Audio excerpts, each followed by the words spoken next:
Please stay tuned to the very end, as this video is in memory of a family childhood friend who lost her life in a house fire.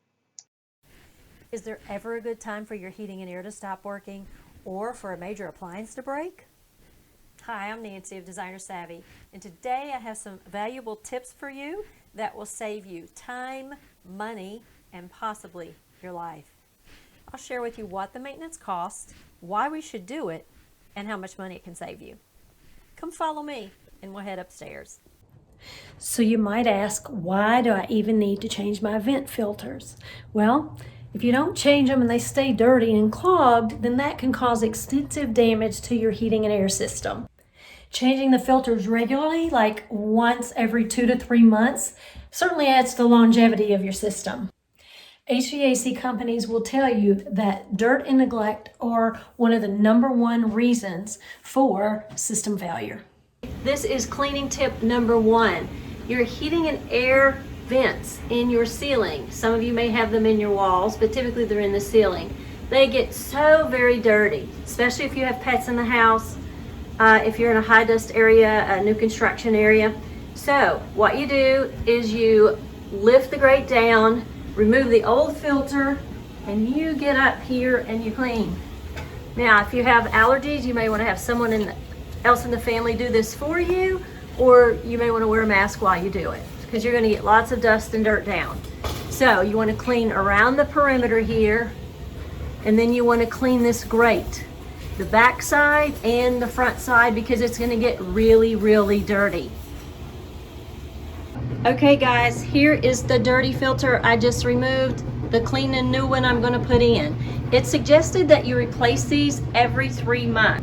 When we keep these dirty filters in longer than the suggested amount of time, it's really hard for our heating and air system to operate 100% efficiently. So that dirt gets clogged up in there and it can't let the air through. So that means that could greatly increase your electric bill. You can get new filters at places such as Home Depot, Lowe's Home Improvement, Walmart, and Target. The packaging of these filters comes with a sticker, so you can put the date of when you are changing it, so you can keep track of this. You also may want to put a note on your phone or on a calendar to alert you when your 3 months is up, so you know when to change the filter again. Guys, I apologize for the loud noise right now. I do have the washing machine going, and we are right next door to the laundry room. So you'll notice that there's an arrow on your new filter. That shows you the airflow, and you want to put that arrow closest to your heating and air ductwork. That's all there is to it. Our new clean air filter is in place. So I went on Manta, I plugged in my state, which is Kentucky, and I asked it, what are the typical repair replacement costs in Kentucky for 2020 for heating and air systems? The price range was $1,750 to $2,090, and this does not even include local labor costs, material costs, or permits. A clean filter and a well-operating HVAC system can save up to 15% annually in utility costs. It's money in the bank. A clean filter purifies the air, makes us feel better, and makes us feel like we're doing more for our family to keep our families healthy. So there's lots of filters you can get out there. You can get the thinner kinds, which we've used before. They're just like $3, $4, $5 a piece. Don't really like those. They don't trap much. They have to be changed more often. So I prefer the ones by 3M and have used those for years. They are white filters. They come with a little sticker, and you can put the date that you change out your filter. We do try and change them out every 2 to 3 months, and we're pretty faithful about that. So love those filters. They're an efficient filter, and they trap tons of the mess that you don't want to be breathing. You can get those filters at places like Target, Lowe's Home Improvement, Home Depot, Walmart, just to name a few. And you can also get them via mail order. You can buy a single filter, or you can buy a pack of 2 or more. A single 3M filter starts at around $10 and goes up, depending on the efficiency that you get, good, better, or best. So the next thing we're going to talk about is our dryer lint screen. So to get our clothes dry, we need adequate airflow. This also means faster drying time, more savings, and better energy efficiency overall of our appliance. Our dryer is an older model and it came with the house and we're thankful for it. So this is my lint trap. And as you can see, it does have a little bit of lint on it from the most recent load of laundry that I did. Some dryers will also have a lint screen right down in this area, and you'll pull it out just as I did this one and clean it out. If you have a newer model dryer, your lint screen could be in a totally different place. The first thing you do is remove the lint with your hand. Once all of that is off, I'm going to take this downstairs to the kitchen. I'm going to use a liquid detergent, a nylon brush, hot water, and I am going to give it a good scrub. Then I'm going to rinse it with hot water. Then I'm going to dry it with a towel and bring it back. And it'll work a whole lot better as that cleaning will remove the residue from liquid fabric softener or your dryer sheets. So I'm going to use the Palmolive dish liquid because it is a degreaser, and I have my Liebman kitchen brush with the nylon bristles, and I'm going to run some hot water, going to give this a good scrub.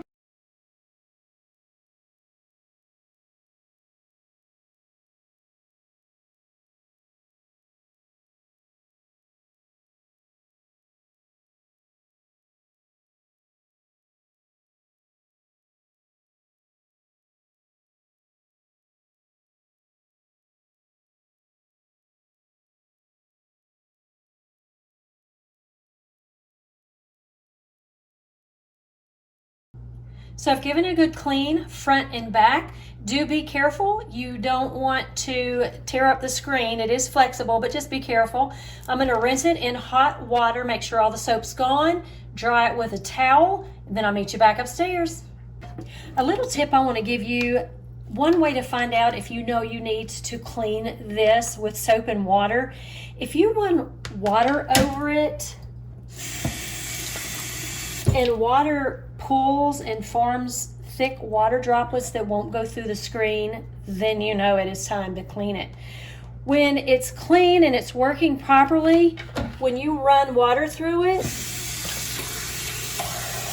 and it goes straight through, then you know it's doing what it's supposed to do and it's working properly and it's good and clean. To take this a few steps further, I want to show you a few other tips. If you will get your vacuum hose, make sure you've got it attached tightly, and go down in there and clean any of the lint out of there that you can. That will certainly be helpful.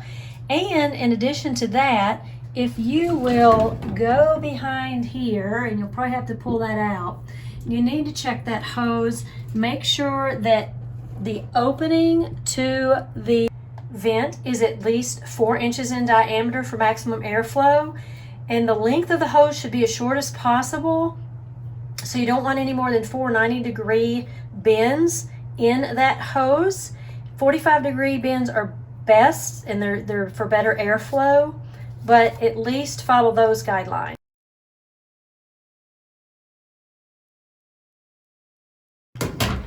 So another tip for you, and I checked the Maytag website. That's a well-trusted name, as is Kenmore, but I checked the Maytag website, and they suggest that you have an expert, a professional, clean your system inside and outside. So to clean it inside, you just disconnect that hose back there, and you clean all the way through the hose and either end of the hose. You vacuum and get the lint out of there. And then for the outside of the house, they want you to remove the exhaust hood from the exterior of the home and vacuum the lint from inside there and from inside where the vent meets the hood.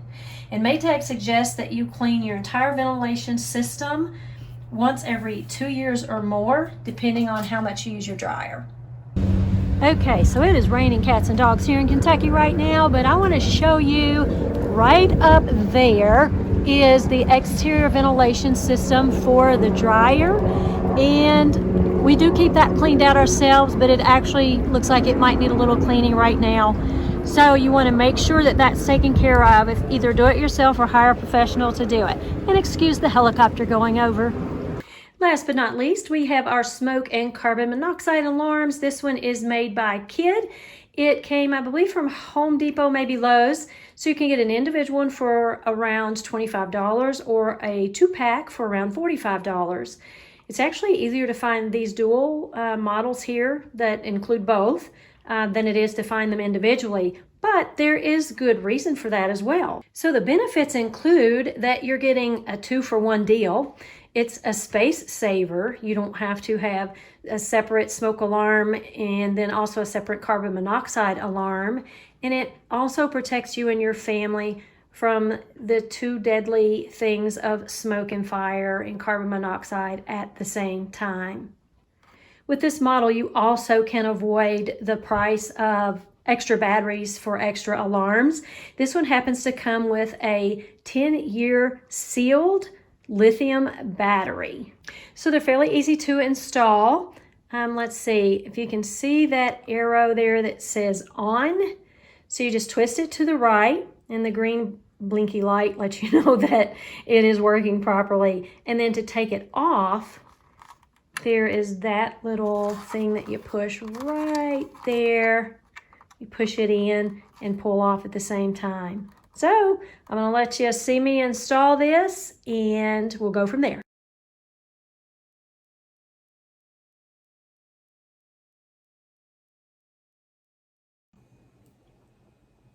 I hope you all learned today how to take better care of your home appliances, how to save money, and how to keep your family safe. Today's video was near and dear to my heart as a few years ago I lost a dear family, childhood friend, and all of her family except one child due to a house fire. I'll do all that I can to help keep you all safe, and that's why I shared the information today. So do check those smoke alarms, the smoke detectors, the carbon monoxide detectors. Leave yourself a checklist of some kind, either on your phone or on your calendar, so you know when to check those and keep those up to date. Like we said today, the dual carbon monoxide smoke alarm, it has a 10-year sealed battery in it. And as long as that green light flashes, I think it's maybe once every minute, you know that everything's okay. Or you can do like I do. You can like purposely, LOL, get something smoking on the stove and you'll see how well it works. And trust me, that thing has gone off like 3 times in the last 3 weeks. Very loud, but we want them to work. So you all stay safe, check your appliances, keep things clean, keep filters cleaned out. And if you like today's video, there's more where that came from. This is my 20th YouTube video. So you'll see in the links above other videos that you can go to and watch. And click on the like button if you like today's content. Ring the bell. That will let you know when new videos are uploaded every week. And I do upload every week. Thanks so much for watching. Stay safe. God bless.